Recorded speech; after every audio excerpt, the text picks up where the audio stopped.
jusqu'à midi. Avec Badr Saoudi. Il y a parfois, disons, des oreilles qui grincent. On se dit, bon, on entend parler. Alors, je vous laisse le soin d'abord de vous installer confortablement. Mais je précise à ceux qui nous écoutent que nous sommes avec Mélie Mehlou, nous sommes avec Ali Alaoui Mdagri. Et vous traitez de ces questions-là, puisque vous êtes parfois à l'initiative de la conduite de changement dans certaines structures. Mais quand on parle de culture d'entreprise ou de changements affectant la culture d'entreprise, il y a beaucoup de personnes qui sont extrêmement dubitatives par rapport à ces démarches-là. Parce qu'on ne sait pas bien de quoi on parle, et d'autant qu'on se dit qu'on ne va pas changer les personnes avec lesquelles on travaille. Madame Mehlou. Il ne s'agit pas de changer les gens. Bonjour Badr. Tu vois, j'étais tellement en retard que j'ai raté le bonjour, etc. Mais tu vois, au Maroc, et je pense, dans notre pays particulièrement, parce que le sujet est très important et je pense que chaque culture d'entreprise est unique, si on peut le définir ainsi, parce que c'est un ensemble, c'est un cadre... j'allais te dire à la fois formel et informel de travail. La culture d'entreprise peut être très chartée, c'est-à-dire peut être verbalisée, peut être normée, peut évoluer dans le temps, peut être écrite par moments à travers certains aspects, notamment les valeurs, la mission de l'entreprise, etc. Et très souvent, il y a une partie de la charte on va dire, de la culture d'entreprise qui est invisible, mais hautement partagée par la ponctualité des dirigeants, par l'exemplarité des personnes. Et moi, j'ai pas dit que j'étais toujours ponctuelle. Non. Moi, j'ai jamais revendiqué la ponctualité. Tu vois. Et le plus important, par contre, disons les choses que déjà c'est d'arriver, alhamdoulilah, déjà sain et sauf. C'est déjà pas mal.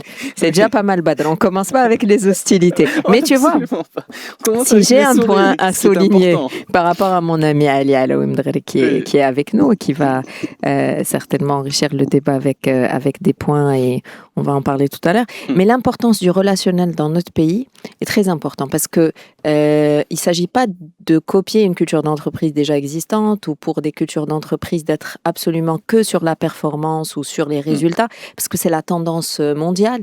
Oui. Mais dans notre pays, il y a quelque chose qui est très important, au-delà du retard justement. C'est le relationnel. On est connu pour beaucoup de choses, mais pour la ponctualité... Non, mais on ne va pas y arriver là, parce que voilà, il y a des spécificités sociétales qui font que notre rapport avec le temps, justement, peut être différent, mais s'il y a du relationnel, et ça fait partie de la culture d'entreprise, on n'encourage pas le retard dans les deadlines, mais ça fait partie d'abord privilégier la relation avec la personne, d'abord et avant toute chose, et de voir comment on peut s'en sortir et arriver à atteindre les objectifs.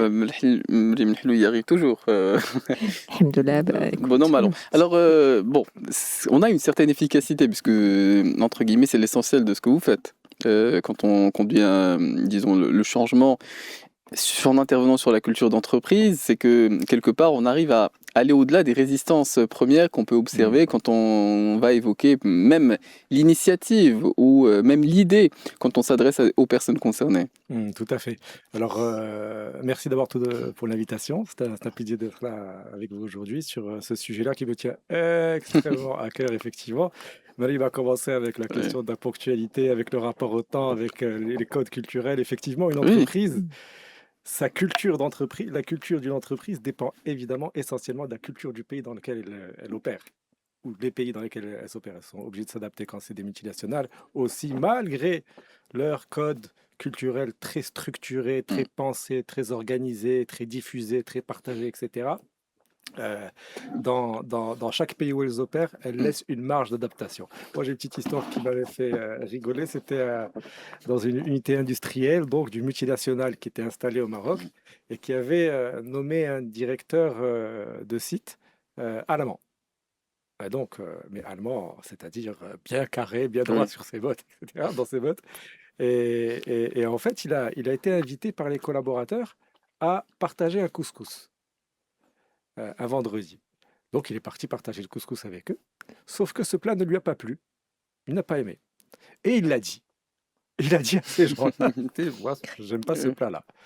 Et en fait, bien sûr, la réaction des gens a été, ils se sont sentis vexés, ils ont été touchés, ils n'ont pas compris comment est-ce qu'on pouvait leur dire ça, un des plats traditionnels, etc. Si mes souvenirs sont bons, Oui. le directeur de site a passé 8 mois et Il il est a quitté reparti. pour inadaptation à la culture locale. Ah oui. Ah bah Ah oui. d'accord. Bah, Alors qu'il bah, était c'est- très performant oui. d'un point de vue C'est- opérationnel. Mais hein. bon, Ça mais s'appelle les- le piège du couscous. Je Ça, crois on que pourrait Ah le là, lire dans les ah livres de là, management. ah Non, là. mais c'est vrai. Et je rejoins totalement Ali. On a vu énormément d'exemples chez les entreprises qu'on a Ouais, mais je t'ai vu accompagnées. affligé. J'étais Bon. affligée, tu Oh. sais, parce que non, quel que soit le pays dans lequel on atterrit, imaginons des entreprises marocaines, parce que c'est le cas aussi qui s'internationalisent, qui vont en Côte d'Ivoire, au Sénégal, tout à fait. au Kenya, au Gabon, etc. Ça doit être un mélange justement entre la tradition ou les traditions du pays d'origine et l'adaptation aux spécificités locales. Parce que sinon, on rate un coche quelque part. Si on n'intègre pas, par exemple, les spécificités. Hier, je Oui. formais des gens qui venaient du Sénégal, de la Côte d'Ivoire, du Cameroun, etc. Ils sont fiers de leurs spécificités locales. Ils aiment montrer leurs costumes. Une personne venait avec un très joli costume. Et il m'a dit, c'est le costume sénégalais et je le porte. Et il m'a parlé de son histoire, etc. Et donc, pour les multinationales qui sont arrivées au Maroc, elles sont nombreuses, les Françaises, les Allemandes, les Espagnoles, etc. Il y a quelque chose à ramener. Bien sûr qu'elles ramènent, parce qu'elles font partie de cultures d'entreprise qui sont dites globalisées. Mais si elles n'intègrent pas l'élément traditionnel, si elles ne comprennent pas les spécificités de la relation marocaine, si elles ne comprennent pas aussi le respect à la hiérarchie, qui est peut-être beaucoup plus importante dans des pays comme le Maroc que dans d'autres pays, et qui va impacter d'une certaine façon la manière dont on va communiquer en interne. Tu sais, je vais te dire, on n'ose pas exprimer nos désaccords de manière formelle et très claire. On est très diplomate en tout cas dans les entreprises que j'ai pu accompagner, les entreprises dites marocaines, je voyais beaucoup de diplomatie à l'œuvre, même en cas de Oui, désaccord. parce que Alors, ce qui peut conduire. oui, parce qu'on excusez-moi, on ce se qui peut- dit que les personnes sont spontanément susceptibles. Oui, La il y a ça, et méchie, puis c'est Bah qu'on oui, présente côté bah, culturel. il faut prendre ses précautions. S'il faut prendre ses précautions, c'est qu'on se dit, bah, parler franchement, il faut trouver des fois, entre guillemets, plus atténué, plus allégé pour dire ce qu'on a envie de dire. Les feedbacks Oui. directs dans notre société, moi je trouve, sincèrement, même s'il y a des gens, il y a Oui, plus, il y a de tout. il y a mais de tout. On n'est à pas, grands traits. on est une société qui est davantage verticale que horizontale, etc. Par la force des choses, mais avec, si tu veux, le feedback direct, tranchant, n'est pas toujours bienvenu. On n'est pas habitué Ah Non, bon, à parce ça. qu'il y a la notion de, entre guillemets, de dignité, karama. Oui, Donc, si Exactement. on est trop frontal avec quelqu'un C'est qu'on le piétine. c'est comme si on le piétine, on l'envahit, on l'attaque, etc. Parfois, ça touche à l'ego, mais bon, Ah, la évidemment. distinction est très difficile à faire pour la personne. Elle se sent agressée anyway, de quelque manière que ce soit. Mais il y a un versant, il y a un coût, un prix à payer. C'est qu'en fait, les conflits s'enlisent. Et l'hypocrisie s'installe et les rapports sont travestis. Oui, et sont Pervertis. envenimés sur la Et durée. sont envenimés sur la durée. Ouais. C'est-à-dire qu'on passe dans une forme de relation passive-agressive. Tout à fait. Je suis pas d'accord, il m'a attaqué, je me suis senti blessé, j'ai pas osé lui répondre pour ne pas le blesser ou quoi. Et après, par contre, ce que je vais faire, c'est que je vais dire, OK, pour le projet dont tu m'as parlé, je t'enverrai ça dans une semaine. Et dans ma tête, je vais me dire, bah non, en fait, il peut rêver. Mais il ça sera attendra dans 3 longtemps. semaines. Exactement. Il attendra longtemps. Oui, bah, Et quelque part, c'est vrai, et on peut trouver un juste milieu parce que on peut pas forcer le changement dans certaines choses. C'est-à-dire qu'il y a le poids de la tradition, il y a le poids des aînés, il y a une forme de respect tacite.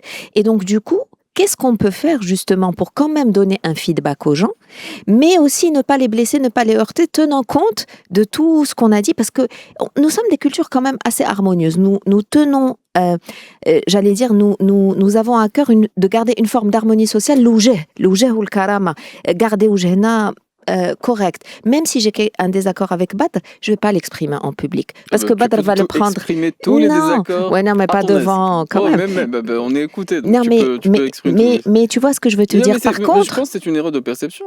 Au contraire, moi je suis heureux quand quelqu'un manifeste un désaccord. mais Au Badr, contraire, tu je me fais dis peut-être partie. que- oui. Mais c'est ça, la nouvelle génération qui arrive sur le lieu du travail fait beaucoup évoluer les choses. On ne peut pas passer d'un extrême à un autre sans passer par la voie du milieu qui est peut-être déjà instaurée, et heureusement ça commence à venir dans beaucoup d'entreprises, Oui. des feedbacks 360, des évaluations qui sont constructive, mais pas, j'allais dire, trop directe. Par exemple, on entend ici et là, on forme les gens de plus en plus à l'art du feedback, c'est-à-dire qu'on encourage les gens à donner des feedbacks aux gens, parce que c'est le seul moyen de s'améliorer. Et en même temps, on ne le fait pas n'importe comment. Oui. Et aussi, on les forme beaucoup sur toutes les dimensions d'intelligence émotionnelle, de communication interpersonnelle, où on les pousse en fait à s'interroger sur leur ressenti et de la manière dont ils doivent les gérer et comment est-ce qu'ils perçoivent les ressentis des autres pour garder, préserver, entretenir, cultiver, développer le lien social. Oui. On parlait de culture d'entreprise. Dans une précédente émission, il y avait l'exemple coréen, l'exemple japonais qui était évoqué par rapport au respect des horaires. Quand j'oublie la respiration musicale ou quand j'essaie de l'enjamber, heureusement je n'ai pas cette rigidité-là. Alors, il est 10h20, on va profiter de cet instant musical et on se retrouve pour la suite de notre émission. Des experts qui se poursuivent jusqu'à midi. Nous restons ouverts toujours à l'échange. Si vous avez des avis ou des questions, c'est toujours au 05 22 95 36 70 ou 80. Et nous sommes avec nos deux invités. Nous sommes avec Ali Alaoui Mdarri, qui est consultant en conduite de changement autour de la culture d'entreprise. Ça tombe bien, c'est notre sujet du jour. Et nous sommes avec Meriem Hlou, qui est business coach et qui est DG de Compétences Plus. On n'a pas défini la culture d'entreprise. Alors, on disait qu'elle baigne dans un contexte, la culture nationale par nécessité, la culture régionale, qui sait. Mais qu'est-ce qu'on entend précisément par la culture d'entreprise? Est-ce que c'est la façon de prendre des décisions? Est-ce que ce sont les bruits de couloir, les discussions? Comment la définir? Oui. C'est important parce que c'est réellement une culture d'entreprise, c'est un ensemble de choses. C'est l'ensemble des valeurs, c'est l'ensemble des croyances, c'est l'ensemble des comportements, c'est l'ensemble des pratiques qui régissent notre travail ensemble, notre être ensemble, qui régissent la manière dont tous les collaborateurs travaillent quotidiennement ensemble pour réaliser les objectifs et qui régissent aussi leur image, l'image de la marque employeur, la marque de leur entreprise qui donne de l'extérieur. Donc quelque part, pour moi, le rôle d'une culture d'entreprise, c'est d'abord et avant toute chose, c'est une notion à laquelle je tiens, c'est un rôle de cohésion, de liant. C'est un lien social. C'est pour ça que j'ai dit, c'est à la fois visible et invisible. Mais c'est pas seulement un parce que liant. Ce qu'on fait, c'est visible.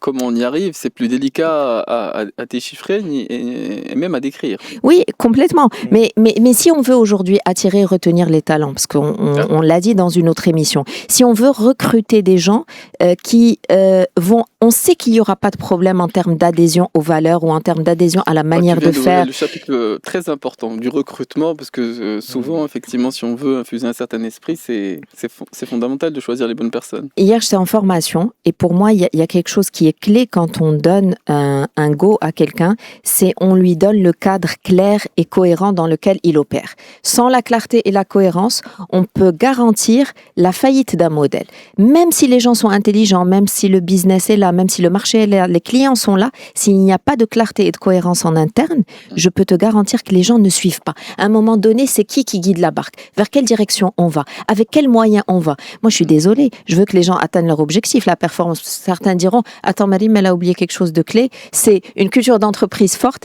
elle garantit une performance et une durabilité. Oui, mais moi, je veux pas que les gens le fassent à n'importe quel prix et avec n'importe quel moyen et n'importe comment. Oui, le résultat, mais pas à n'importe quel prix. Je suis d'accord. C'est passé en 2000, vers les années 2008-2010 avec France Télécom à l'époque. Oui, des suicides. Orange, la vague de suicides. Une trentaine de suicides en l'espace de 2 ans. Oui.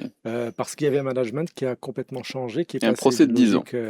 Publique à une logique privée, avec une très très très forte pression du management pour déstabiliser les collaborateurs, les pousser à la mobilité, etc., etc. Et donc ça a créé, c'était une catastrophe. Tout ça dans une logique de performance absolue et au détriment du lien social. Donc la transformation culturelle ne peut pas se faire n'importe comment et de manière brutale. Oui, mais avant d'y venir à la transformation, alors la culture d'entreprise, qu'est-ce qu'on met derrière cette locution-là quand on parle de culture d'entreprise? Alors ça commence effectivement, comme a dit Meriem tout à l'heure, ça commence par les croyances.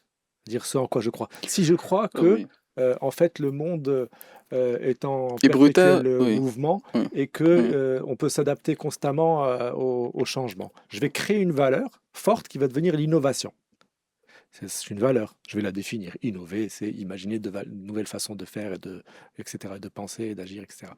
Et à partir de cette valeur innovation, je vais traduire des comportements, remettre en question les principes de fonctionnement, analyser les problèmes d'une autre manière, etc., etc. Et ces comportements-là sont portés par qui? Par les gens. Et qui est l'ossature clé de la culture d'entreprise, c'est la chaîne de management. Depuis le top management, les dirigeants, c'est-à-dire le directeur général et le comité de direction qui vont insuffler une vision, et comme ça a été dit aussi par Mariam, être exemplaires dans leur manière de porter cette vision-là. Derrière, ils vont cascader ça à un ensemble d'agents culturels qui sont les acteurs du changement fondamentaux, qui sont les managers. Et les managers, ils ont un rôle fondamental. Pourquoi ? Parce qu'ils sont dans la transmission. Ils dirigent des équipes, ils reçoivent des consignes, ils reçoivent une vision, ils reçoivent des Oui, mais j'aime bien cette définition parce que ça représente ce en quoi on croit et effectivement on peut croire que bon, il s'agit de s'adapter, on peut croire aussi qu'on vit avec des requins ou des vilains ou des bienveillants. Justement, c'est ça en fait le point parce que qu'est-ce qui se passe derrière ? C'est que en bout de ligne, on a qui ? On a les employés de base. Et les employés de base sont ceux qui reçoivent, subissent cette culture. Parfois, ils y contribuent parce qu'ils apportent des choses nouvelles aussi. Quand la culture est ouverte, dynamique et qu'elle est prête à intégrer des éléments culturels nouveaux, des façons de faire, des rituels, etc. Les employés contribuent. Les rituels, c'est point d'interrogation. Mais ce sera après le flash d'information parce qu'on a un peu débordé. Moi, j'ai une seule boussole. Je comprends très bien. Ce sont les horaires. 10h30, c'est Karim Drounet qui va nous présenter les actualités. On se retrouve dans quelques minutes pour la suite de notre émission. Ceux qui ont des avis ou des questions, toujours au 05 22 95 36 70 ou 80. Et nous reprenons la suite de notre émission des experts. On s'intéresse ce matin à la culture d'entreprise. Alors, on a essayé de définir et puis il s'agit de s'interroger concrètement. Quels sont les cas de figure sur lesquels on se dit, bon, il s'agit de la modifier, de la changer. On s'y intéresse souvent pour la changer, cette culture d'entreprise. Lorsqu'on voit que manifestement, c'est un blocage, elle fait part simplement de l'argent, parce qu'il y a beaucoup de méfiance peut-être dans le travail, parce qu'on n'est pas assez innovant, parce qu'il y a une inertie. Quels sont les cas de figure sur lesquels on peut observer que les dirigeants se disent ou se posent la question de savoir comment on peut rectifier le tir dans la mesure du possible? Ça, c'est très intéressant parce que, effectivement, déjà, pas d'indicateur aujourd'hui précis, chiffré, détaillé sur l'évaluation de l'impact d'une culture d'entreprise sur la performance économique pure. Ça, aujourd'hui, il y a des outils pour évaluer la culture elle-même. Oui, parce qu'il y en a tellement diverses, donc c'est très... Par contre, effectivement, on peut voir que quand bien sûr, la croissance baisse, quand le taux de satisfaction des clients baisse, quand le turnover augmente et que les collaborateurs partent, tout ça, c'est un ensemble d'indicateurs qui permettent de se poser des questions par rapport à la pertinence de la culture dans l'état actuel. Déjà, je voudrais quand même faire une précision qui est très importante. C'est que, parce que je l'ai souvent entendu dans les différentes missions que j'ai eu à traiter, dans notre entreprise, on n'a pas de culture d'entreprise. Mais c'est faux. Il n'y a aucune entreprise qui n'a pas de culture d'entreprise. Elle n'est pas exprimée. Ce qu'on veut dire, c'est que les gens sont dans leur couloir et il y a peut-être un peu plus de sécheresse dans les relations humaines. Et elle n'est pas prise en main. Elle n'est pas prise en main, c'est-à-dire qu'elle n'est pas travaillée de manière consciente. Et c'est à partir de là où c'est intéressant. C'est quand effectivement un dirigeant arrive, prend les rênes d'une compagnie et se rend compte que les gens travaillent en silo, qu'il y a de la rétention d'informations, que les collaborateurs se tirent dans les pattes, les jeunes recrues ne passent pas beaucoup de temps, il y a de la démotivation, le taux d'engagement aussi, qui est un indicateur, baisse, et que c'est le taux d'engagement des collaborateurs, c'est-à-dire leur motivation à travailler, à déployer des efforts dans leur travail. Quand il voit tout ça, il a un vrai problème qui est parallèle au problème de la croissance et de la performance économique. Et là, il agit sur l'humain. Et à partir de là, il commence à travailler à réparer cette culture-là. Et pour la réparer, il y a un ensemble de méthodes, de moyens à utiliser. D'accord, donc c'est souvent quand on constate des défaillances ou qu'on se dit que il s'agit peut-être de rectifier ou d'essayer de changer un certain nombre d'éléments. Avant qu'il ne soit trop tard, comme c'est arrivé dans le cas d'un cas qui est un cas d'école. France Télécom. Kodak. Kodak, en fait, ce qui s'est passé, Kodak avait reçu... Kodak était donc le leader incontesté de la pellicule argentique. Dans le monde, 90% de chiffre de part de marché, vraiment le titan.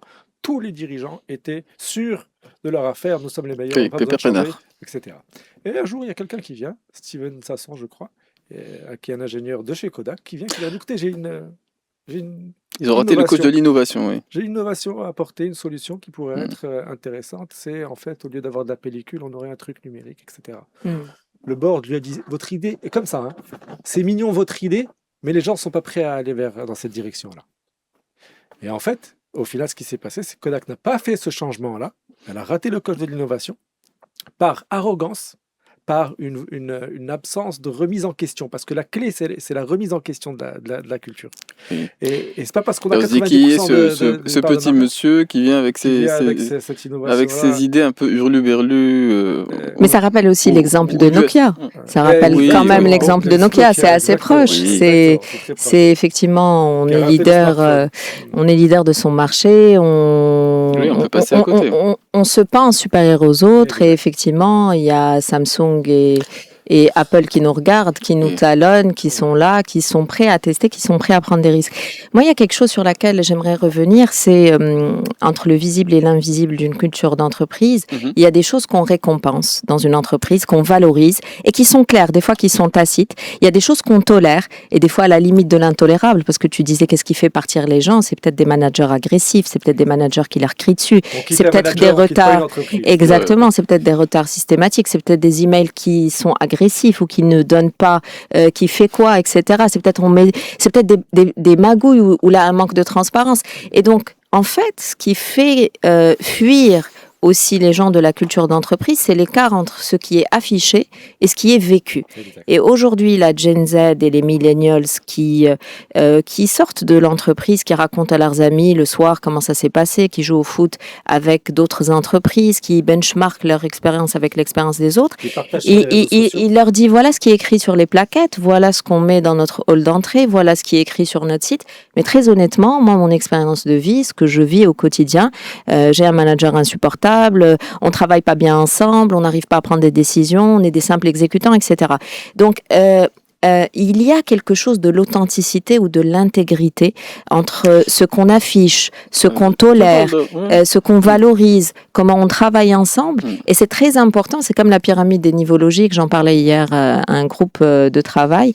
Il y a un alignement qui doit être très très clair entre le sens qu'on donne à nos missions, nos capacités, c'est-à-dire les compétences qu'on build et qu'on travaille ensemble, et les comportements sur lesquels on s'approprie. Si on est une culture d'entreprise autour de la centricité client, parce qu'on n'a pas les mêmes objectifs, on n'a pas les mêmes tendances. Certains sont autour de l'innovation, d'autres autour de la centricité client, d'autres autour de la responsabilité, d'autres autour de l'autonomie.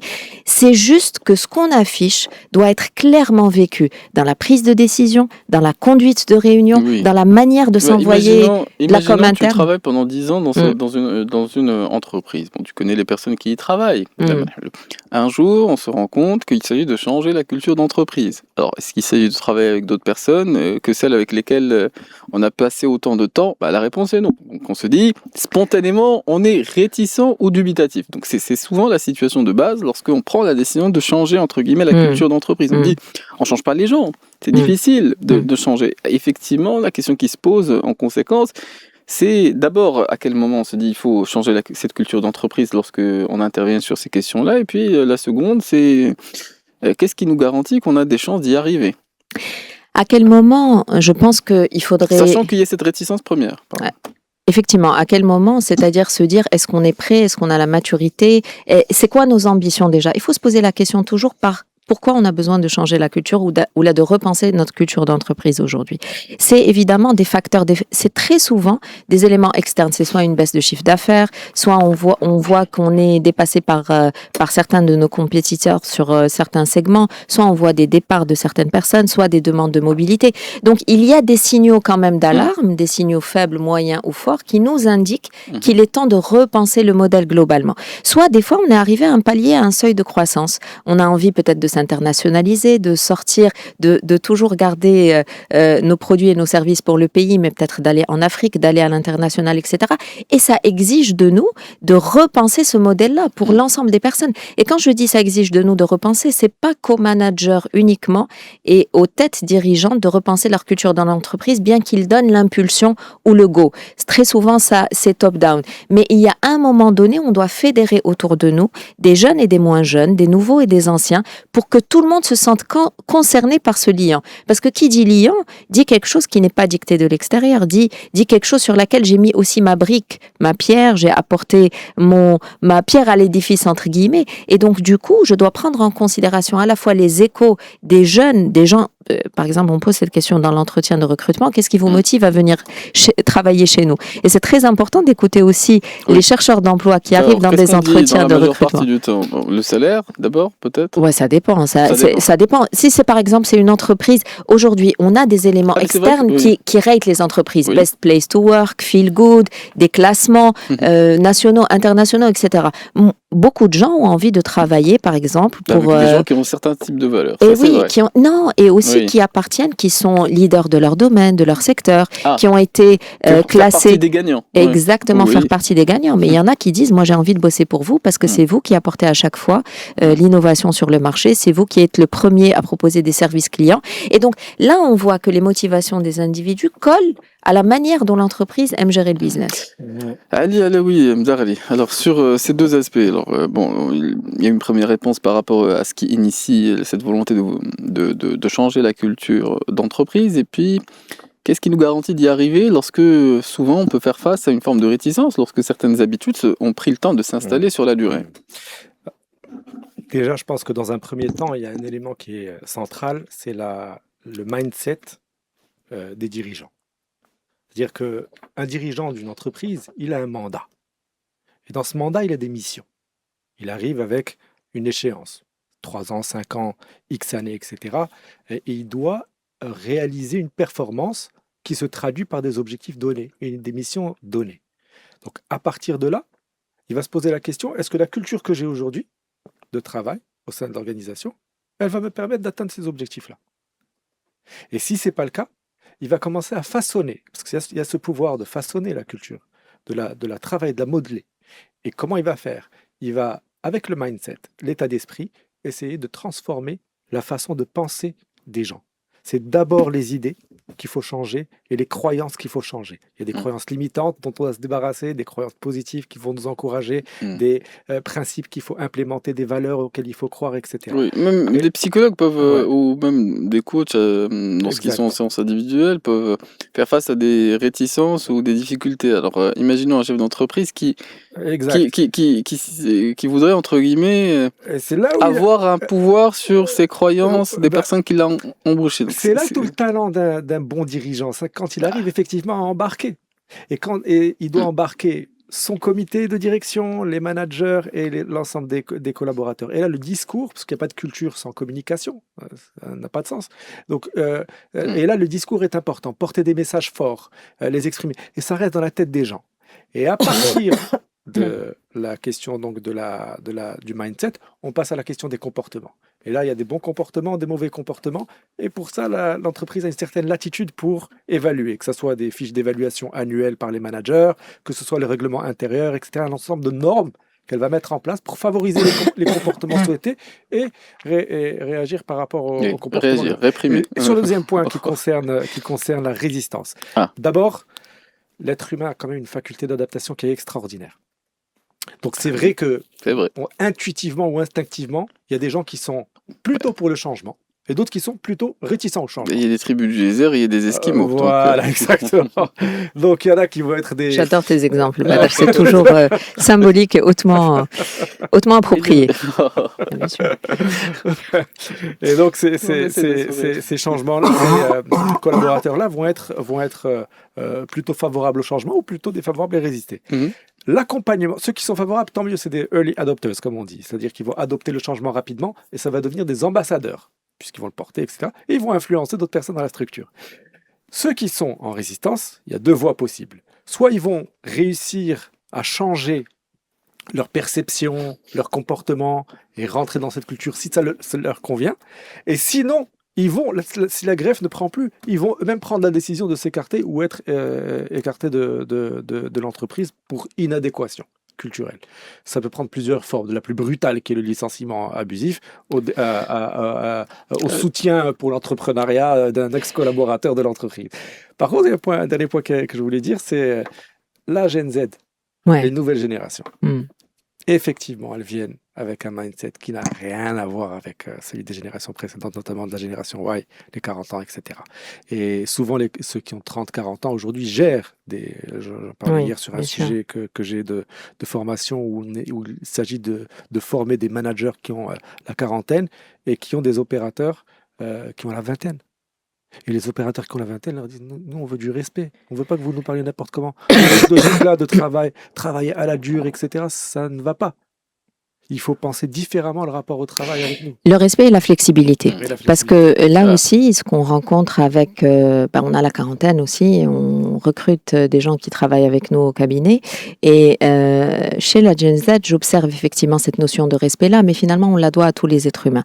Et sur ce quoi on insiste sur cette émission, c'est la performance, mais orientée relationnelle et orientée humain. Mais au-delà, les jeunes cherchent aussi du feedback, cherchent le sens de leur travail, mais cherchent aussi du feedback. Donc, il y a le sens, il y a le feedback, il y a le respect, il y a la flexibilité. Et donc, un manager aujourd'hui qui a 40 ans et qui gère des jeunes doit absolument comprendre que la culture d'entreprise, elle se vit dans la chair. Il y a Maya Angelou qui disait que j'ai trouvé ça formidable, cette poétesse américaine, mais c'est tout à fait valable aujourd'hui. Les gens vont oublier ce que vous allez leur dire, les gens vont oublier ce qu'ils vont voir avec vous, mais les gens vont jamais oublier comment vous leur avez fait ressentir votre présence. Et donc, aujourd'hui, une culture d'entreprise forte, au-delà de ces sujets de la guerre des talents, etc. Mais ça oblige les gens à avoir une culture d'entreprise forte. En fait, quand on a des gens qui savent ce qu'ils veulent, quand on travaille dans un secteur à très forte compétition, je pense à la banque, je pense à la finance, je pense à certaines industries, etc., je pense à certains secteurs IT, ils se doivent, à la fois quand ils ont mis beaucoup d'efforts et de temps à recruter les talents, ils se doivent de les fidéliser. Oui, et du coup, attractif.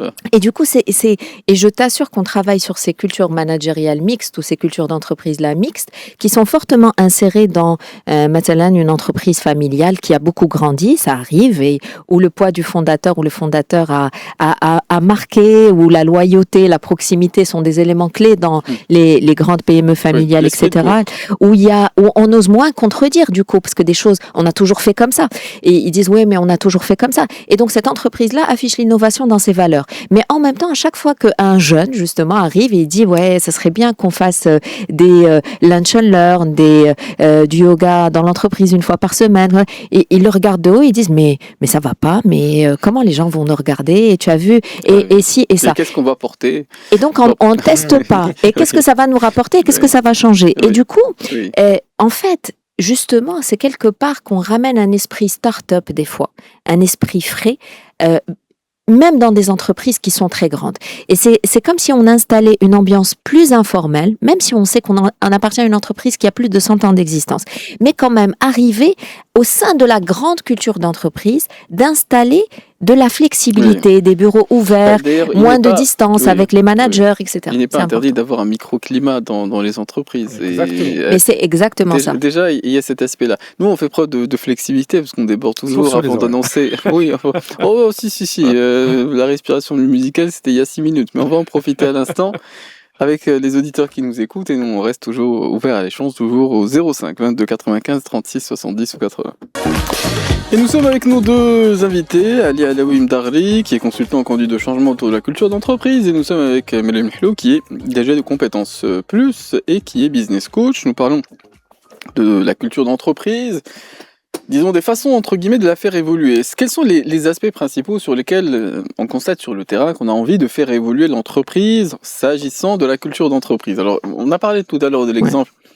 Moi, j'ai retenu de l'innovation, c'est-à-dire essayer d'avoir des process un peu plus permettant d'avoir un peu plus d'innovation, de mouvement, de changement, ou peut-être également des questions relatives à l'esprit, l'état d'esprit dans lequel on travaille. Est-ce qu'on a envie de travailler avec les personnes avec lesquelles on travaille? Essayer d'instaurer un climat, entre guillemets, meilleur dans les entreprises. Est-ce qu'il y a d'autres éléments, d'autres aspects sur lesquels on essaie de faire évoluer la culture d'entreprise? Si je peux effectivement... j'aime bien dire que, en fait, on doit faire comme les médecins. on doit opérer des diagnostics avant de travailler sur un plan d'action. C'est-à-dire, parce que tu parles depuis tout à l'heure, enfin le sujet, mais peut-être qu'on rentrera dans plus de détails, c'est oui, comment construire une culture d'entreprise, comment la faire évoluer, comment la transformer. Donc on doit partir du terrain. En fait, qu'est-ce qu'on observe déjà? Est-ce qu'il y a des plaintes? Est-ce qu'il y a comment les gens parlent de leur travail? Est-ce qu'ils disent ici... Ouais, la phase diagnostique est très importante et cette observation peut prendre différentes formes. De focus group ou de cercle d'écoute en présentiel avec une représentativité de l'ensemble des âges, des genres, des métiers de l'entreprise. Ça, c'est quelque chose qu'on a fait récemment et je t'assure que ce qui a émergé était absolument sidérant en termes de ce qu'ils disent en on et ce qu'ils disent en off. En fait, ce qu'ils disent en on face à leur patron et leur manager, ils peuvent, si on revient à ce qu'on a dit, tout va bien Madame la Marquise, parce qu'on n'ose pas donner des fois des feedbacks directs, parce qu'on a peur peut-être des sanctions ou d'être mis au placard ou d'attaques sur la personne, que ce soit mal pris ou de susceptibilité, etc. Et on revient à ce que tu disais au départ. Mais on a du mal, mais les habitudes ont la vie dure. Mais en même temps, si on organise des cercles d'écoute ou des enquêtes sur l'engagement ou des enquêtes sur le bien-être au travail, qui soient anonymes ou qui soient là aussi en présentiel, qui soient sur une des plateformes digitales ou qui soient là aussi avec du présentiel, on entend des choses assez intéressantes. Comme si quelqu'un me dit ici c'est chacun pour soi, ou ici le patron décide de tout, ici on n'a pas le droit de critiquer le patron. S'il y a des plaintes qui reviennent tout le temps sur différents groupes ou sur un grand nombre de salariés ou sur un nombre représentatif, si quand même aussi les gens disent du positif. Ici, par exemple, on nous fidélise, on nous fait sortir. C'est par rapport au diagnostic qu'on établit. C'est toujours par rapport au diagnostic, parce que avant de changer quelque chose, il faut voir la réalité des faits et travailler une culture d'entreprise, c'est pas travailler le marketing. Je tiens à le dire, parce que si on travaille les moyens de communication sans travailler le fond, si on te dit qu'on valorise le collectif, mais qu'en fait ce qu'on voit c'est la promotion de carrière ou la valorisation des solos, des gens qui la jouent solo, eh ben on valorise pas le collectif. C'est affiché. Jouer solo contre les autres, c'est pas tout à fait jouer solo parce qu'on est un soliste. Non, parce que les gens sont ils remarquent beaucoup les personnes. Ils disent oui, Mariam. Ici on dit oui, les managers doivent être bienveillants, ils doivent montrer leur vulnérabilité, etc. Parce que c'est la mode. Mais au final, ceux qu'on récompense, c'est des gens qui sont hautement individualistes. Ah, oui. Et donc il y a un décalage entre les gens qu'on récompense, qui sont individualistes, et le fait qu'on marque sur le site, en gros, ici, on valorise le travail collectif. Donc, quelque part, si je dis que maintenant, je respecte chez mes salariés ou mes collaborateurs l'équilibre entre la vie pro et la vie perso, mais qu'on appelle les gens le dimanche, ou qu'on appelle les gens le soir, ou qu'on les fait bosser pendant les congés, ça ne marche pas. Je ne peux pas dire que je valorise, et même dans l'entretien que je dis ici, on valorise l'équilibre vie privée, vie perso, quand on déborde tout le temps dans les requêtes. Quand on déborde, on ne valorise pas le travail des collègues. Voilà, on s'arrête là. Comme il est 11h00, ou presque. C'est Mourad Baba qui va nous présenter les actualités. Je lui cède volontiers ma place. Et pour faire respecter l'équilibre, on fera entendre la réponse de Ali Alaoui Mdarli juste après le flash d'information et la respiration musicale. En revanche, ceux qui ont des avis ou des questions, n'hésitez pas toujours au 05 22 95 36 70 ou 80. Et nous sommes avec nos deux invités. Nous sommes avec une auditrice, Madame Lagier, qui est avec nous à l'antenne et à laquelle on cède volontiers la parole. Bonjour à vous. Bonjour. Allô? Bonjour. Oui, on est à votre écoute, Madame Lagier. Oui. Alors, concernant la politique des entreprises, je voulais juste dire deux informations. Alors, moi, je suis retraitée, donc j'en ai vu, moi, des plans d'action et des politiques d'entreprise. Seulement, il y avait un problème, lequel il y avait un restaurant pour les cadres et plus, et un restaurant pour le commun des mortels. Donc, on a beau mettre en place tous les discours du monde, cette ségrégation entre deux restaurants, ça annihilait tous les efforts pour... c'est ce que disait Mme Mihlo, le décalage. Voilà. Premièrement. Secondo, pourquoi il n'y a pas une notation de haut en bas et de bas en haut? C'est-à-dire la notation des supérieurs et la notation comment est perçu le manager et tout ça. Donc, dans ces deux sens. Une notation doit exister dans les deux sens pour pouvoir, c'est-à-dire savoir si tout le monde est satisfait dans les deux sens. Voilà. Moi, franchement, ce que vous dites, c'est un peu frappé du coin du bon sens. Alors, Ali Alaoui Mdarli. Alors, merci Nadia pour votre témoignage parce que vous mettez le doigt sur deux choses qui sont fondamentales. La première, c'est ce décalage qu'il y a entre les discours et les actes. Effectivement, si on prône une forme d'horizontalité, d'égalité de traitement, etc., et qu'on fait des divisions, que ce soit au niveau des véhicules de fonction, au niveau des places de parking, au niveau des restaurants, des bureaux, des locaux, etc. C'est sûr que ça tranche. Il y a des entreprises qui assument parfaitement ça et que ça fait partie de leur culture. Et des entreprises qui, effectivement, essaient de transformer et de changer ça, et où on a un directeur qui va manger comme ses collègues de différents niveaux avec les collaborateurs. C'est plus rare certainement, mais comme a dit tout à l'heure Maryam, on est dans une culture déjà nationale hiérarchique, donc c'est des cultures qui sont... on trouvera plus facilement ça dans des cultures horizontales, un peu à la scandinave, etc.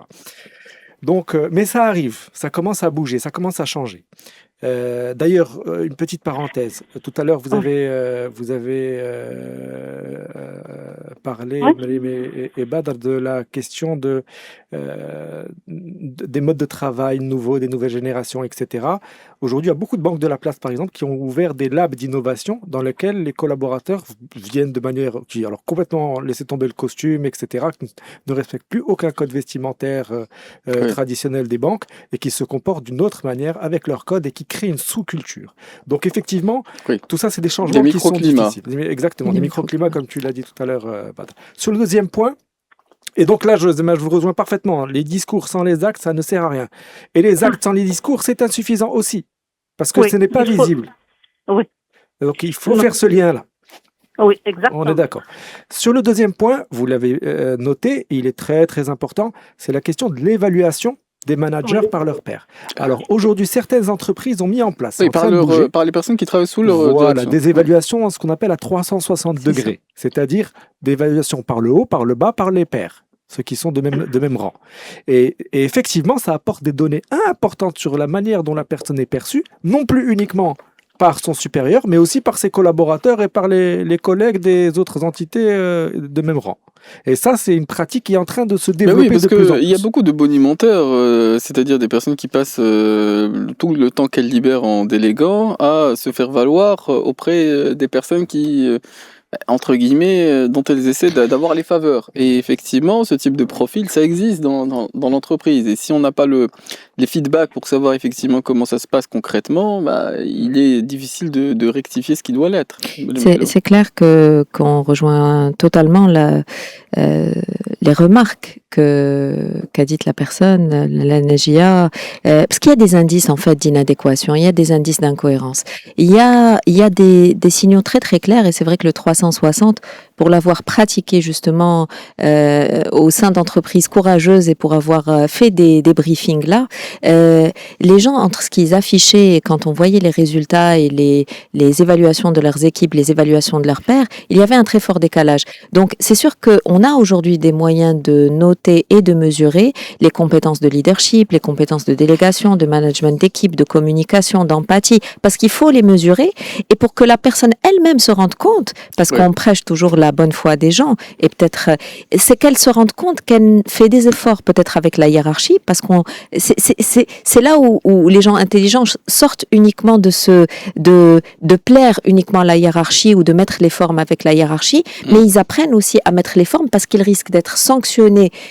Ou, alors j'aime pas le mot sanction, mais j'aime bien le mot redressement de situation. Parce qu'aujourd'hui, si je débriefe un manager et s'il voit noir sur blanc qu'on a interrogé X personnes, des pairs, des équipes, des clients internes, des clients externes, des autres départements et de ses boss, mais qu'il voit qu'il score très bien avec sa hiérarchie, mais en revanche, il score très mal sur les mêmes compétences avec ses équipes et il score moyennement bien avec ses pairs, mais ça lui montre qu'il a un effort à faire et qu'il y a un plan d'action à établir s'il veut harmoniser ne serait-ce que ces soft skills-là avec l'ensemble. Mais surtout, il saura que l'entreprise ne valorise pas uniquement les côtés chiffrés, je développe mon business, etc., mais qu'elle valorise également comment je me comporte avec Ibadallah. Si je suis exemplaire, si j'inspire les gens, si je les fais grandir, si je les responsabilise. Il y a beaucoup de gens encore aujourd'hui qui me disent pourquoi les équipes, à ton avis, sanctionne mal certains managers. Certains me diront oui, c'est le manque de maturité de l'équipe. Non, c'est parce qu'ils disent ils nous donnent pas assez de visibilité.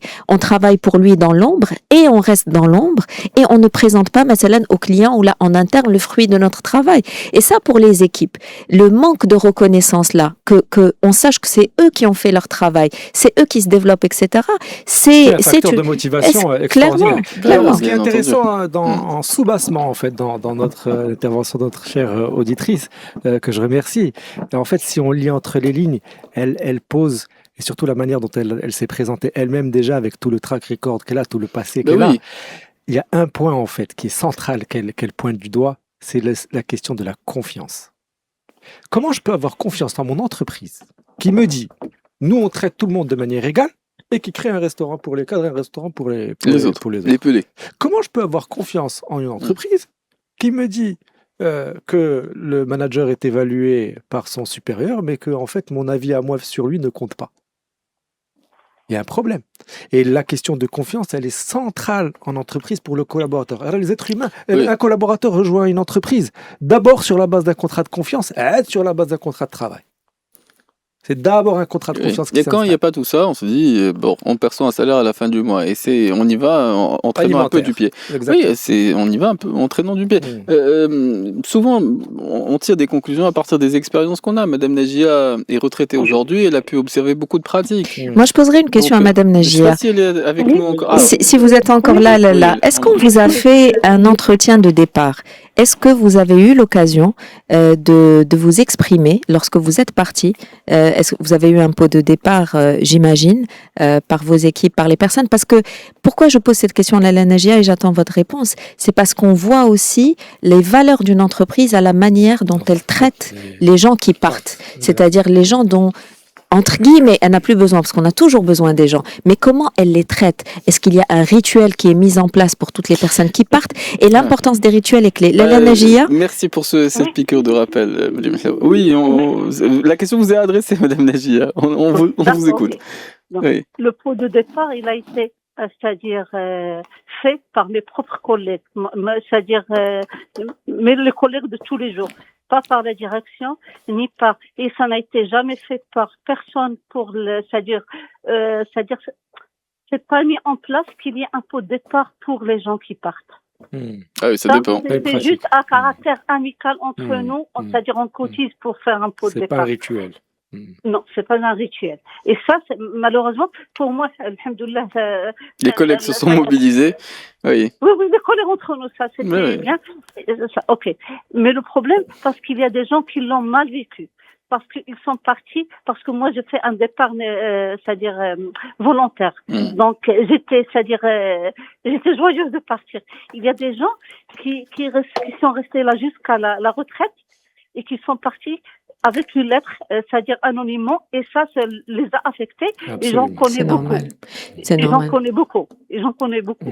Oui. Donc, et j'espère que les chefs d'entreprise qui nous écoutent ce matin et les managers et les directeurs qui nous écoutent ce matin, même s'ils sont pragmatiques, parce que vous savez, moi je pense qu'être pragmatique et intelligent. Voilà, ça c'est la version entre guillemets édulcorée du parce que pragmatique ça veut pas dire être sec non plus. Oui, même s'ils sont pragmatiques, même s'ils pensent qu'au business, etc., c'est de traiter avec dignité, respect, saluer, créer un moment pour les collaborateurs, pour quelqu'un qui part, c'est honorer sa mémoire et honorer ce qu'il a apporté à l'entreprise, même si sa contribution a été administrative, dans la fonction support.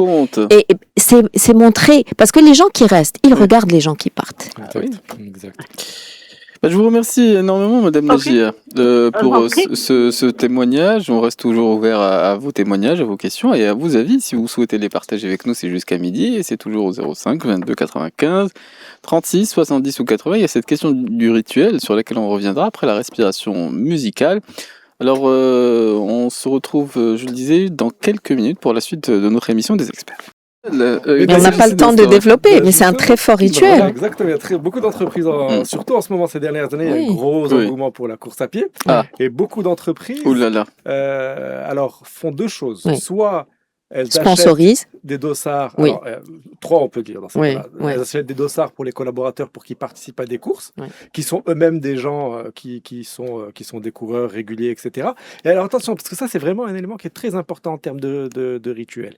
Quand vous avez une entreprise qui accompagne un groupe de 50, 60 collaborateurs pour faire un marathon, quelque chose de positif, au bout un peu de sport. Ça veut dire que pendant un an, il pense qu'à ça. Il pense qu'à ça. Ouais. Il est soutenu par son entreprise, il est engagé, il a envie de venir voir ses collègues, de s'entraîner. Il les tire vers le haut, il se rencontre souvent en dehors des bureaux, etc. Un certain nombre de valeurs, le sport, le dépassement de soi, l'effort, etc. Donc il y a donc cette partie-là, et il y a la partie évidemment sponsoring, et bien sûr il y a aussi la partie organisation de leurs propres courses pour les collaborateurs de l'entreprise. Et ça, c'est des actions entre RH et communication, mais qui ont un rôle qui est très important, qui est de renforcer le sentiment d'engagement et d'appartenance, et la fierté d'appartenance des collaborateurs. Et ça nous donnera aussi l'occasion d'un deuxième rituel, qui est de célébrer les victoires. Parce que, franchement, que vaut un rituel s'il ne comporte pas la notion de joie et de collectif? Le rituel a cette force magique, on dirait même que c'est de la magie blanche pour reprendre une expression qui a été citée tout à l'heure, c'est quelque chose qui se répète, c'est une pratique qui s'ancre et du coup c'est une pratique qui apporte de la sécurité et c'est une pratique qui apporte de la régularité, c'est quelque chose qui apporte une notion de rendez-vous. Et Dieu sait que dans le monde hyper mouvant, instable, volatile dans lequel on est, on a besoin de moments de repère, on a besoin d'ancrage, on a besoin de rituels, on a besoin de se retrouver. Donc si on peut se retrouver tous les mois autour de dîner avec nos équipes, si on peut se retrouver toutes les semaines sur des moments d'entraînement pour préparer un marathon, si on pouvait se retrouver toutes les semaines pour jouer au foot entre collègues et en inter-entreprise, si on peut célébrer un nouveau marché ou un nouveau client sur un mur des célébrations dans l'entreprise avec une signature, yes, on a décroché un deal, et sortir. Tu peux pas imaginer, parce que il y a un moment donné, on rentre dans l'ennui, dans la fatigue, dans la monotonie, même le climat, des fois, la difficulté de certaines choses, les routines, la fatigue, elle s'installe. Et du coup, si l'espace de travail en plus est cloisonné, s'il n'y a pas, si كل واحد تجري في son couloir, كل واحد تجري vers ses objectifs, etc., on a besoin de ces moments-là pour se retrouver. Yes, je suis pas tout seul. Je suis pas que le lapin qui court dans son couloir toute la journée, من réunion le réunion, من objectif le objectif, من call, من zoom, etc. Et dans ces moments-là, peut-être qu'on ose dire des choses. Et puis il y a aussi une extension du domaine de la lutte, si je puis dire, parce que l'entreprise, il ne faut pas oublier autre chose. C'est un titre d'un livre, ça. Exactement. L'entreprise n'est pas un vase clos, elle est bien sûr ouverte sur son environnement, donc elle a une responsabilité sociétale et environnementale, etc. Quand les collaborateurs sont mobilisés pour des causes que porte l'entreprise, le don du sang, le soutien de personnes en situation de handicap, de précarité, etc., et que les collaborateurs sont eux-mêmes mobilisés. Il ne s'agit pas uniquement que l'entreprise donne de l'argent. Il s'agit que les collaborateurs donnent de leur sang. Il s'agit que les collaborateurs aillent sur le terrain pour apporter eux-mêmes des vêtements à des gens qui souffrent du froid. Oui. Et ça transforme leur expérience personnelle déjà, parce que ça les touche personnellement. Et en plus, ils l'ont partagé avec des collègues, etc. Et ça renforce les liens oui, quand on n'est pas un esprit chagrin, œuvrer pour le bien, ça fait du bien. Ça génère de la sérotonine. mais c'est là où on disait tout à l'heure, Badr et Ali, que la culture d'entreprise, c'est un actif stratégique. C'est quelque chose qui évolue en permanence. C'est comme une personnalité. Quelque part, c'est ma personnalité physique de collaborateur qui rencontre une personnalité morale qui est celle de l'entreprise. C'est ça la culture d'entreprise. C'est une personnalité avec ses limites, avec ses croyances, avec ses forces, avec ses faiblesses, avec ses vulnérabilités. Et comme elle évolue constamment, on doit la faire vivre. On doit j'allais dire l'entretenir. Et si on n'entretient pas, mais c'est la difficulté à laquelle on va se heurter toujours, parce qu'on va y venir aussi, lorsqu'on a la volonté de changer la culture d'entreprise, lorsque c'est le souhait des équipes dirigeantes, des dirigeants de l'entreprise, comment surmonter les obstacles? Quels sont les obstacles qu'on rencontre sur le terrain? Donc ça, c'est un autre aspect. Mais la difficulté, c'est que comme Madame Najia, comme ceux, entre guillemets, dont l'expérience démontre que ces choses-là dont nous parlons ne sont pas constatées, effectivement, la réticence est évidente. Elle est même... la confiance est érodée, effectivement. Elle est absolument érodée. On se dit, dans l'observation que j'ai fait 20 ans dans l'entreprise, J'ai vu tout le contraire de ce que nous disons ce matin. Donc parfois, il y a beaucoup de réticences et d'obstacles qu'il s'agit de surmonter. Alors, on va y revenir après le flash d'information. Karim Dronnet est toujours un peu en avance à 11h30 parce qu'il est 11h29, mais on va volontiers lui céder notre place pour qu'il nous présente les actualités en langue française et on se retrouve dans quelques instants pour la suite des experts. Et je vous présenterai rapidement nos invités. Ce matin, nous sommes avec Ali Alaoui Mdarli, qui est consultant en conduite de changement autour de la culture d'entreprise, qui est notre thématique du jour, la culture d'entreprise. Et nous sommes avec Madame Mihlou, qui est business coach et qui est directeur général du cabinet Compétences Plus. Tu allais dire du groupe Compétences. Ah, là, je sentais que j'allais devenir une holding internationale. Le groupe. Je te remercie. Tu fais partie du groupe des coureurs surtout. J'essaie de prêcher. Non, mais moins que d'habitude parce que tu sais, je te raconte à chaque fois que je déprime à cause d'une blessure. Mais alhamdoulilah, j'espère, en voie de guérison. Oui, c'est vrai qu'on fait des émissions dans un autre état d'esprit. Après que ça donne un autre état d'esprit. Ça donne un autre état d'esprit, évidemment. Mais c'est pour ça que les actions et les résultats, j'allais te dire, priment sur les intentions. L'intention est excellente, mais c'est quelque chose qui n'est pas vécu. C'est pour ça qu'on dit attention à ne pas survendre des valeurs ou survendre la cote d'une entreprise ou survendre la réputation d'une entreprise si elle n'est pas vécue par les gens en interne. Et les bienveillances, c'est pas des discours, ce sont des façons. C'est des actes. C'est des actes.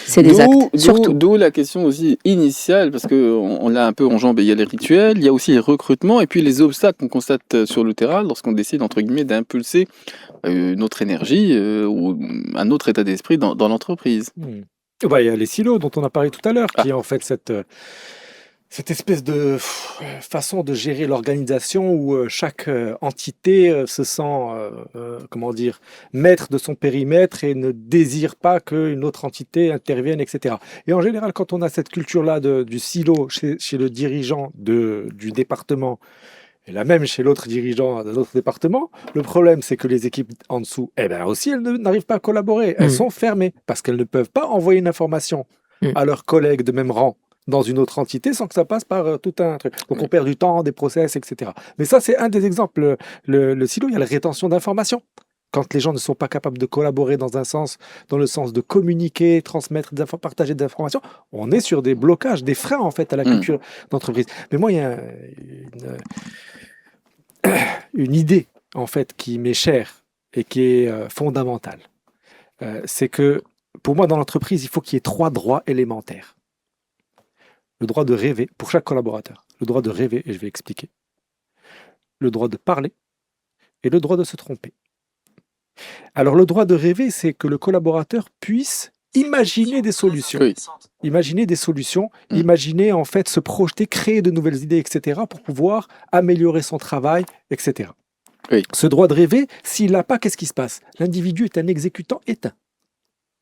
Les êtres humains ne sont pas faits pour être des exécutants éteints. Ils sont faits pour être en grande partie créatifs, capables de développer, d'imaginer de nouvelles idées.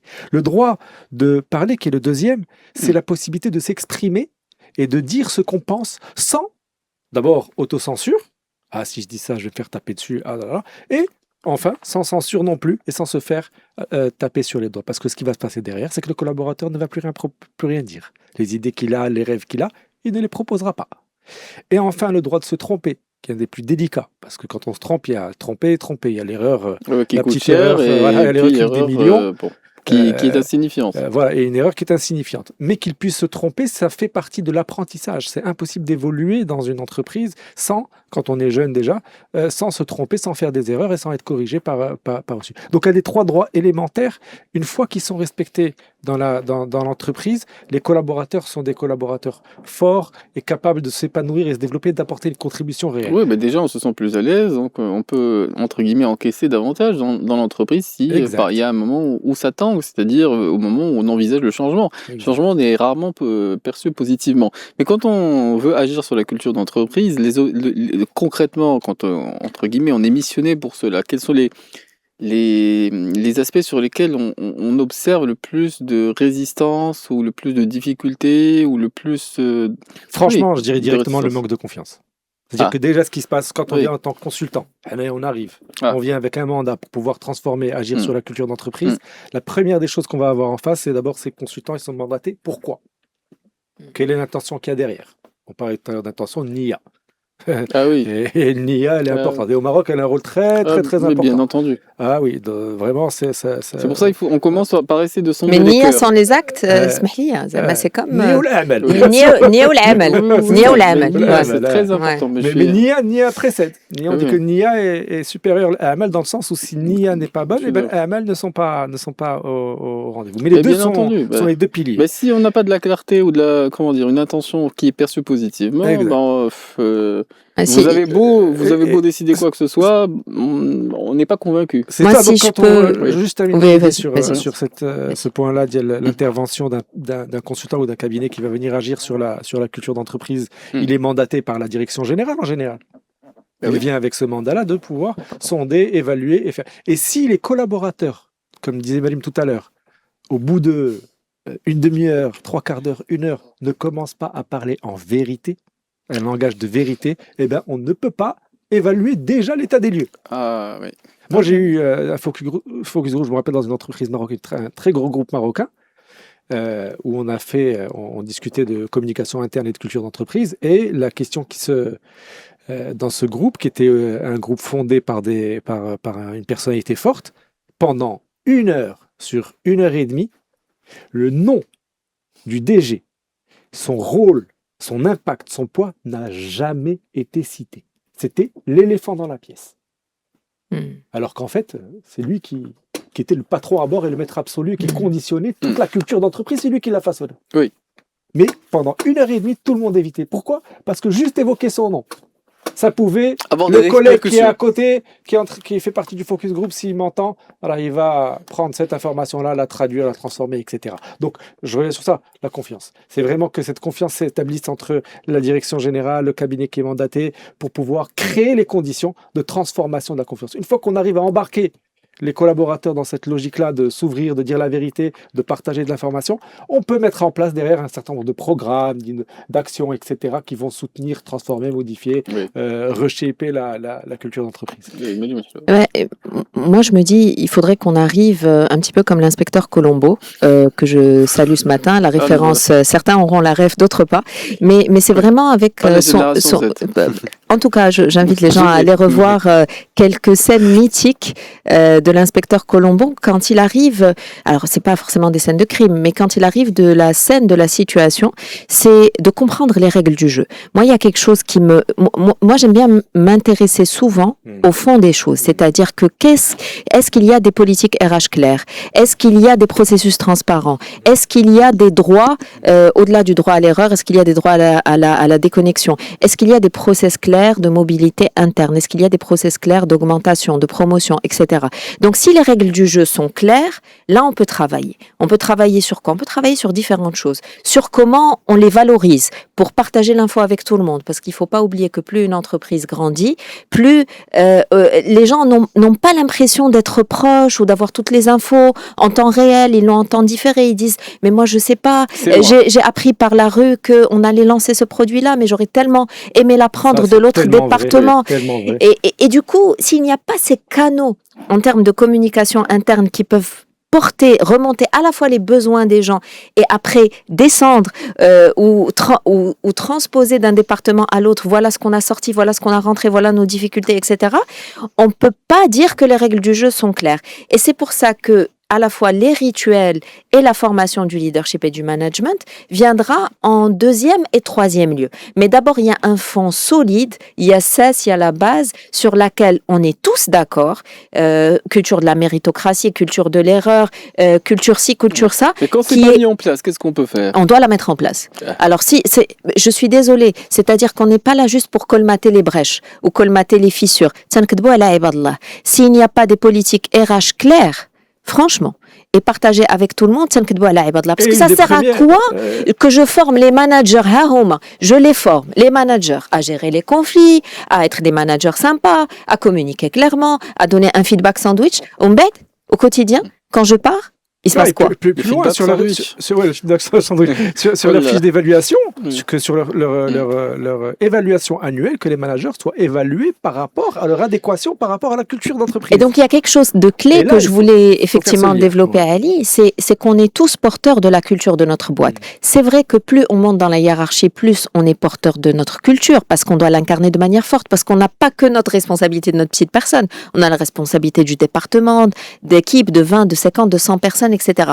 Mais si les règles ne sont pas bien faites, si même les réunions d'équipe, entre guillemets, il y en a qui font des réunions souvent avec leurs équipes et ils disent ouais merci beaucoup parce que grâce à la réunion hebdomadaire ou grâce au point du matin, on arrive au moins à savoir ce qui se passe chez nous, et d'autres directeurs ne le font pas. S'il n'y a pas ces moments de célébration, s'il n'y a pas ne serait-ce que le rituel d'intégration des nouveaux entrants, le parcours des nouveaux, le parcours d'intégration, s'il n'y a pas cette culture de mentoring là, s'il n'y a pas le tour des équipes, quelque part نقولوا عرفتي شنو داك لو ديريكتور دو ديبارتمون فيما تيجي ان نوفو فونو تيدوز مع فلان تمشي عند فلانه elle lui donne des conseils etc. علاش حنا ما عندناش. Et donc du coup c'est quoi une culture d'entreprise forte? Je suis d'accord qu'il y a des micro-cultures au sein de l'entreprise, ça donne de la marge aux manœuvres à certaines personnes de rajouter شويه د الملحه شويه د الابزار un peu de piment etc. Tant mieux, parce que si on promeut la liberté d'action et l'esprit d'initiative, on doit garder une marge de manœuvre chez les gens. Mais on ne peut pas passer de Mekeinwelo à l'échelle globale à une direction qui a les pleins pouvoirs surtout. Ça, c'est les extrêmes, tu vois. Il y a eu un certain écho dans les observations que tu as pu faire. Parce que totalement. Mais ça c'est fondamental en fait. Alors en fait c'est très complémentaire parce que ce dont je parlais, qui est la transformation du mindset. Pour moi, la transformation du mindset elle est fondamentale. On le voit dans les formations. Et les actions sur la traduction entre guillemets de cette intention, de cet état d'esprit. Exactement. Et là vraiment pour moi j'insiste, le mindset et les comportements. Si on change le mindset, on va changer les comportements. Parfois, on peut, à travers des comportements, faire prendre conscience d'un certain mindset. Et ce dont Mariam parle, qui est aussi très important, c'est la dimension organisationnelle d'un point de vue normatif. C'est-à-dire, quelles normes, quelles règles je mets en place pour pouvoir faire en sorte que mon organisation corresponde aux valeurs, au mindset, à la vision que je porte. Et que les collaborateurs puissent se dire, quand je vois cette norme-là, cette règle, ce principe, ce rituel, etc.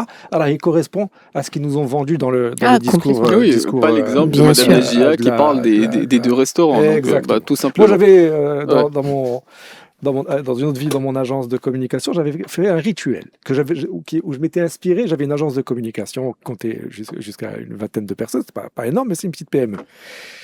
Et je me souviens que j'avais lu dans Management, la revue Management, un rituel du patron, je ne sais plus comment il s'appelle, du patron de Starbucks. C'était offrir un petit déjeuner une fois par semaine. Et je me dis, c'est une excellente idée. Et je l'ai mis en place. Tous les vendredis matin, de 9h, enfin de 8h30 exactement, jusqu'à 10h, les collaborateurs étaient free. Ils venaient à 8h30, à 10h, peu importe, et ils se retrouvaient et ils mangeaient ensemble avec le petit déjeuner où on était là, c'était le mlet, oui, bien sûr, le truc, etc. Pour ceux qui n'ont pas encore petit déjeuner, c'est pas le régime des coureurs. Et ça crée. Alors, ce qui est marrant, c'est que quand j'ai retrouvé des collaborateurs, là, on a capté l'attention de la régie, mais bon. Parce qu'on on s'approche de midi, l'heure fatidique, donc c'est toujours délicat de.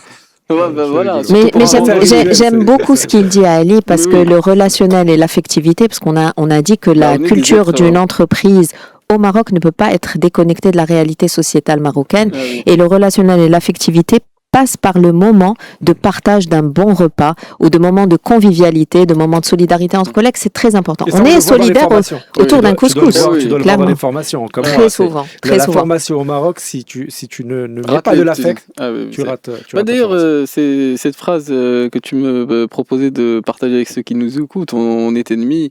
Bon, un ennemi, c'est quelqu'un avec lequel on n'a pas encore dîné. Donc, oui, complètement. Donc dîner avec les gens que vous ne connaissez pas bien ou que vous n'aimez pas trop. C'est peut-être le meilleur conseil qu'on puisse donner ce matin. Alors, il est 11h47, on va se retrouver après la respiration musicale.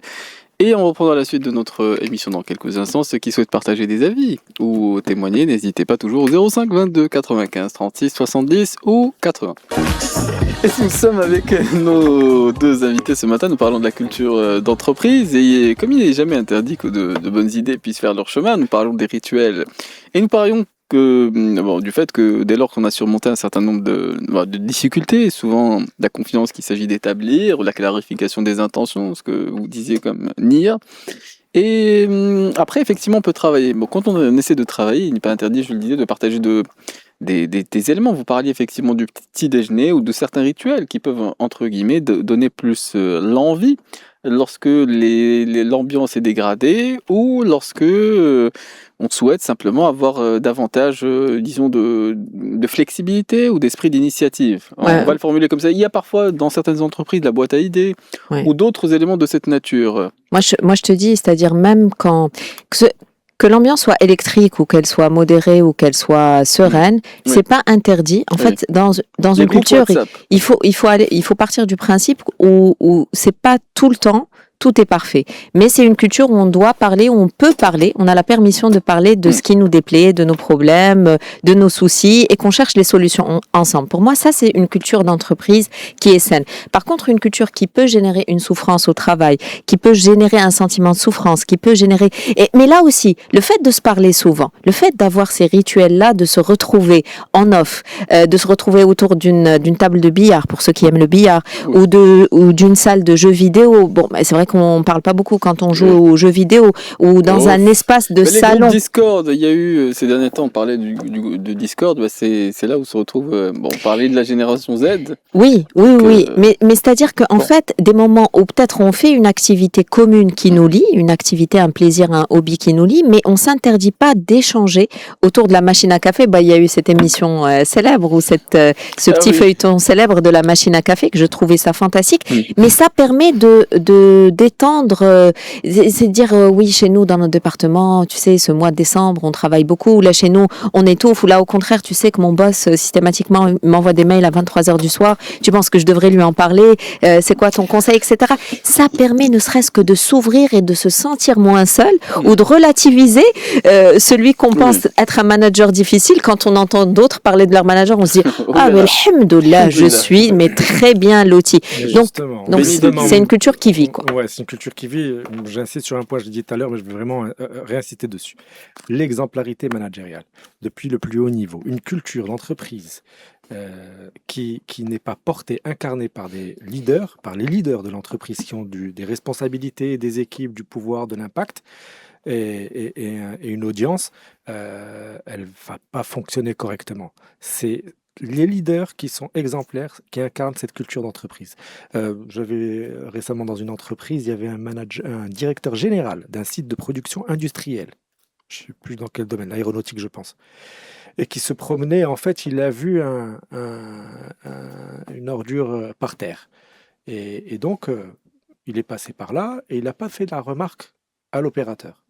Par contre, il l'a fait à son N+1 et il l'a fait d'une manière qui était difficile et ça a fait tout un problème. S'il le fait de façon difficile, ça va être répercuté de la même façon. Et le collaborateur, lui, comme il n'a pas eu le feedback directement de son DG, en fait, il se dit mon DG, il va me virer, il se fait des films, etc. Alors que si il va angoisser le pauvre. Écoute, s'il te plaît, est-ce que tu peux ramasser ce que tu as laissé tomber?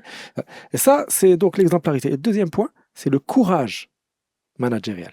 Et là, effectivement, pour transformer une culture d'entreprise qui est défaillante, qui pose problème, qui a des blocages, des dysfonctionnements, etc., il faut une dose de courage incroyable. Et Dieu sait combien il y en a qui ont préféré faire leur petit mandat de DG de X années et de partir.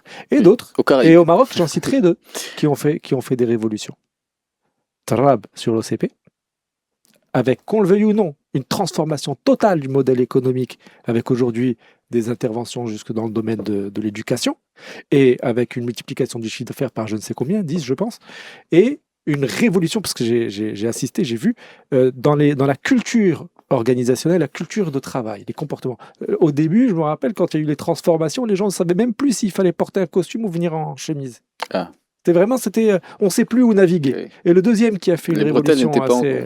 En cause. Le bretelles n'étaient pas en cause. Toi, tu aurais été tranquille. Et le deuxième, c'est Arho sur le CIH. Ah oui. Qui a fait aussi une transformation qui est un majeure, technicien, oui. Qui a transformé en fait la structure qui était vieille. On connaissait le CIH avec les anciennes affaires judiciaires, dans les années 2000. L'immobilier, l'hôtellerie, etc. Et ce qu'ils ont fait, ils ont transformé ça en étant une des premières banques digitales du Maroc. C'est ça, c'est ça. Avec une augmentation des parts de marché, de trucs, etc. Donc ça, pour pouvoir transformer... Après, je ne connais pas les personnes dans qui elles sont, comment elles se comportent, etc. Mais je dis ce qui est visible, c'est qu'ils ont transformé, il fallait du courage. Le truc, Ali, quand on a des dirigeants aussi emblématiques, connus, reconnus, médiatisés, il faudrait qu'ils fassent aussi attention à quelque chose. Tu aimes beaucoup les hommes de l'ombre. Comment leurs N-1 et N-2 agissent. Exact. Est-ce qu'ils agissent avec la même cohérence, la même intégrité, la même ambition, ou est-ce qu'ils agissent chacun à sa manière? Parce que sincèrement, si on a envie d'évaluer une culture d'entreprise, on doit regarder aussi, parce qu'on est à l'ère de la RSE beaucoup, on est à l'ère de la diversité beaucoup, comment on traite les hommes et les femmes, comment on traite les jeunes, comment on traite les sujets de la souffrance au travail, comment on traite le sujet du désaccord, et tout ça, ça nous donnera des indicateurs. J'ai toujours l'impression que c'est un luxe pour les entreprises qui ont la taille, etc. Mais après, bien entendu, il y a des entreprises dont la vocation même et puise entre guillemets leur motivation. Parce qu'il y a, si j'affiche le respect dans mes 4 valeurs cardinales, et si je tolère et je garde une personne qui fait des humiliations en public à ses équipes, là il y a une profonde dissonance. Et là je n'accepte pas. Là c'est clair. Si je dis que je donne la chance à tout le monde et je vois qu'il y a des métiers strictement masculins ou il y a des promotions strictement masculines, c'est quoi que je donne la chance à tout le monde? C'est du discours. Les discours. Pas des actes. Les discours qui sont parfois en dissonance avec les actes ou inversement. Alors on va essayer de ne pas être en dissonance en étant à l'heure, puisqu'il est 11h58. Nos collègues vont reprendre effectivement la suite de la responsabilité de l'antenne. C'est Ahmed Aloua qui nous rejoint pour présenter ou animer Atlantique Midi. Les actualités nous seront présentées dans quelques instants par Kamal Rsal. Les experts sont sur Atlantique jusqu'à midi.